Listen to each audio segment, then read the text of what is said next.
जहाँ रिस्पेक्ट खत्म होती है वहाँ प्यार बचा हुआ भी टिकता नहीं। लोग अक्सर कहते हैं प्यार ही सब कुछ है, लेकिन सच ये है प्यार से पहले रिस्पेक्ट आता है, क्योंकि बिना रिस्पेक्ट के प्यार धीरे धीरे टॉक्सिक बन जाता है। शुरुआत में सब अच्छा लगता है, अटेंशन भी, केयर भी, लेकिन जैसे जैसे रिस्पेक्ट कम होती है रिश्ता हैवी होने लगता है। और फिर एक दिन तुम सोचते हो पहले सब इतना अच्छा था, अब क्या बदल गया। जो बदला है वो प्यार नहीं, रिस्पेक्ट है। अगर तुम राधा और कृष्ण को समझो तो उनके रिश्ते में सबसे स्ट्रॉन्ग चीज क्या थी? सम्मान। उन्होंने कभी एक दूसरे को कंट्रोल नहीं किया, कभी छोटा फील नहीं कराया। उन्होंने एक दूसरे को उनके होने के साथ एक्सेप्ट किया, और यही पहला सलूशन है। रिस्पेक्ट कंट्रोल से नहीं, एक्सेप्टेंस से आता है। आज हम क्या करते हैं? हम प्यार के नाम पर एक दूसरे को बदलने की कोशिश करते हैं। तुम ऐसे क्यों हो? तुम्हें ऐसा होना चाहिए। लेकिन सच ये है, जहां तुम किसी को बदलने की कोशिश करते हो वहां रिस्पेक्ट धीरे धीरे खत्म हो जाती है। इसलिए पहला स्टेप, सामने वाले को वैसे एक्सेप्ट करो जैसा वो है। इसका मतलब ये नहीं कि तुम सब टॉलरेट करो, बल्कि ये कि तुम उसकी इंडिविजुअलिटी को समझो। अब दूसरा सॉल्यूशन, गुस्से में रिस्पेक्ट सबसे पहले टूटती है। जब इमोशन हाई होता है तो हम वो बोल देते हैं जो हम नॉर्मली कभी नहीं बोलते। तुम कभी कुछ सही नहीं करते, तुमसे कुछ नहीं होता। उस मोमेंट में शायद तुम्हें रिलीफ मिलता है, लेकिन सामने वाले के अंदर रिस्पेक्ट टूट जाती है। इसलिए रूल सिंपल है, गुस्से में बात मत करो। अगर तुम अपसेट हो तो थोड़ा स्पेस लो, काम हो जाओ, फिर बात करो, क्योंकि उस मोमेंट में तुम समझाने नहीं, हर्ट करने लगते हो। अब तीसरा सॉल्यूशन, टोन वर्ड से ज्यादा पावरफुल होती है। तुम क्या बोलते हो उससे ज्यादा इम्पोर्टेंट है तुम कैसे बोलते हो। एक ही बात दो तरीकों से कही जा सकती है। तुमने ऐसा क्यों किया, ईगो टोन। मुझे समझाओ, तुमने ऐसा क्यों किया, काम टोन। वर्ड सेम है लेकिन इम्पैक्ट अलग है। इसलिए नेक्स्ट टाइम जब भी बात करो अपनी टोन चेक करो।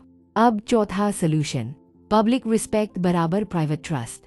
अगर तुम लोगों के सामने अपने पार्टनर का मजाक उड़ाते हो या उसे इंसल्ट करते हो तो वो चीज अंदर तक जाती है।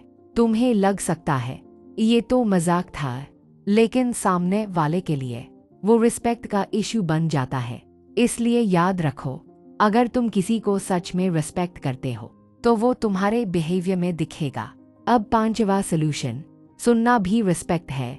हम अक्सर सोचते हैं रिस्पेक्ट बराबर अच्छे वर्ड्स, लेकिन रिस्पेक्ट का एक बड़ा हिस्सा जब सामने वाला अपनी बात रख रहा हो तो उसे बीच में मत काटो, उसकी बात पूरी होने दो। क्योंकि जब तुम किसी को इंटरप्ट करते हो तो तुम इनडायरेक्टली ये बोल रहे होते हो तुम्हारी बात इम्पोर्टेंट नहीं है, और यही छोटी छोटी चीजें रिस्पेक्ट को तोड़ती हैं। अब छठा सॉल्यूशन, डिसएग्रीमेंट को डिसरिस्पेक्ट मत बनाओ।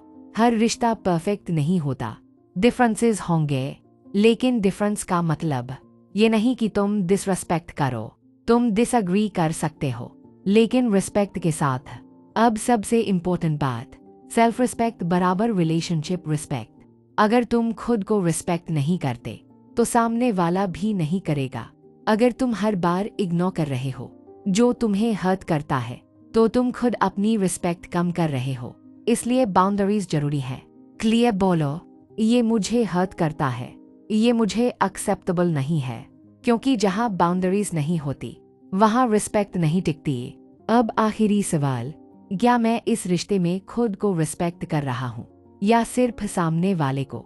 अगर तुम खुद को रिस्पेक्ट नहीं कर रहे तो वो रिश्ता हेल्थी नहीं हो सकता। और शायद यही राधा कृष्ण हमें सिखाते हैं, प्यार सिर्फ फील नहीं होता, प्यार में सम्मान होता है। एंड लाइन, जहाँ रिस्पेक्ट है वहीं सच्चा प्यार टिकता है। और शायद यही राधा कृष्ण हमें सिखाते हैं, प्यार सिर्फ फील नहीं होता, प्यार में सम्मान होता है। इसलिए अगर तुम्हारे रिश्ते में भी ऐसी कोई प्रॉब्लम चल रही है जिसे तुम समझ नहीं पा रहे, या तुम कंफ्यूज हो कि क्या सही है और क्या नहीं, तो उसे अपने तक मत रखो। नीचे कमेंट में लिखो तुम्हारी प्रॉब्लम क्या है, तुम क्या फील कर रहे हो, हम उसे यहीं डिस्कस करेंगे, क्योंकि रिश्ते समझने से ठीक होते हैं, छुपाने से नहीं।